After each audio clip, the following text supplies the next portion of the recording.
बैसाख मास की कथा।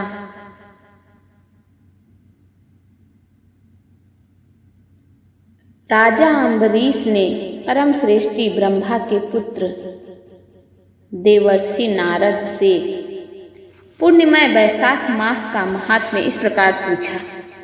ब्राह्मण, मैंने आपसे सभी महीनों का महात्म्य सुना। उस समय आपने यह कहा था कि सब महीनों में बैसाख मास श्रेष्ठ है, इसलिए यह बताने की कृपा करें कि बैसाख मास क्यों भगवान विष्णु को प्रिय है और उसमें कौन कौन से धर्म भगवान विष्णु के लिए प्रीतिकारक है। नारद जी ने कहा, बैसाख मास को ब्रह्मा जी ने सब मासों में उत्तम सिद्ध किया है। वह माता की भांति सब जीवों को सदा अभीष्ट वस्तु प्रदान करने वाला है। धर्म, यज्ञ, क्रिया और तपस्या का सार है। संपूर्ण देवताओं द्वारा पूजित है।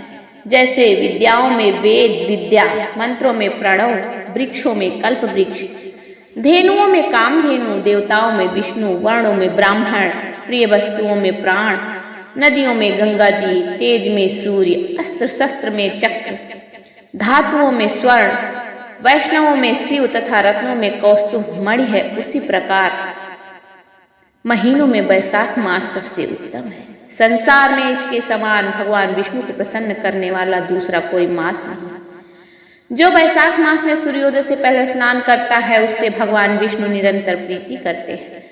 पाप तभी तक गरजते हैं जब तक जीव बैसाख मास में प्रातः काल जल में स्नान नहीं करता। राजन, बैसाख के महीने में सब तीर्थ आदि देवता बाहर के जल में भी सदैव स्थित रहते हैं।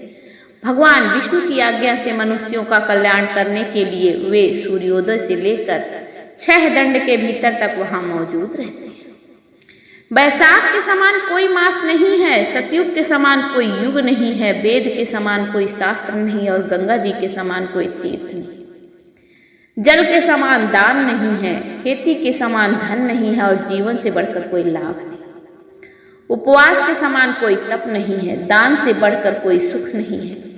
दया के समान धर्म नहीं है, धर्म के समान मित्र नहीं है, सत्य के समान यश नहीं है, आरोग्य के समान उन्नति नहीं है, भगवान विष्णु से बढ़कर कोई रक्षक नहीं है और बैसाख मास के समान संसार में कोई पवित्र मास नहीं।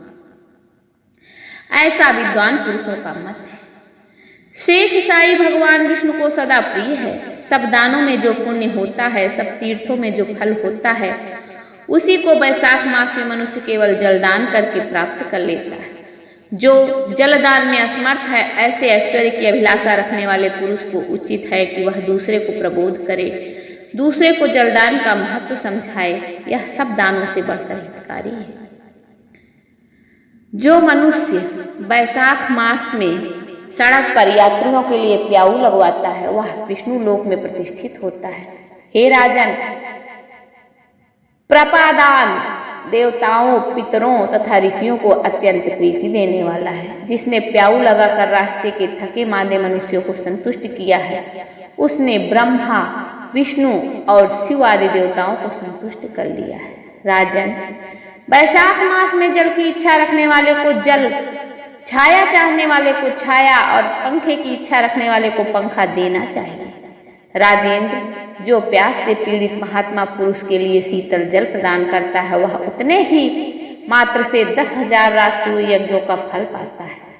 धूप और परिश्रम से पीड़ित ब्राह्मण को जो पंखा डुलाकर हवा करता है, वह उतने ही मात्र से निष्पाप होकर भगवान का पार्षद हो जाता है। जो मार्ग से थके हुए श्रेष्ठ द्विज को वस्त्र से भी हवा करता है, वह उतने से ही मुक्त हो भगवान विष्णु का सायुज्य प्राप्त कर लेता है। जो शुद्ध चित्त से ताड़ का पंखा देता है, वह सब पापों का नाश करके ब्रह्मलोक हो जाता है। जो विष्णु प्रिय बैसाख मास में पादुका का दान करता है, वह यमदूतों का तिरस्कार करके विष्णु लोक में जाता है। जो मार्ग में अनाथों के ठहरने के लिए विश्रामशाला बनवाता है, उसके पुण्य फल का वर्णन किया नहीं जा सकता। मध्याह्न में आए हुए ब्राह्मण अतिथि को यदि कोई भोजन दे तो उसके फल का अंत नहीं है। हे राजन, अन्नदान मनुष्यों को तत्काल तृप्त करने वाला है, इसलिए संसार में अन्न के समान कोई दान नहीं है। जो मनुष्य मार्ग के थके हुए ब्राह्मण के लिए आश्रय देता है, उसके पुण्य फल का वर्णन नहीं किया जा सकता। हे भूपाल, जो अन्नदाता है वह माता पिता आदि का भी विस्मरण करा देता है, इसलिए तीनों लोकों के निवासी अन्नदान की ही प्रशंसा करते हैं। माता और पिता केवल जन्म के हेतु पर जो अन्न देकर पालन करता है, मनीषी पुरुष इस लोक में उसी को पिता कहते हैं।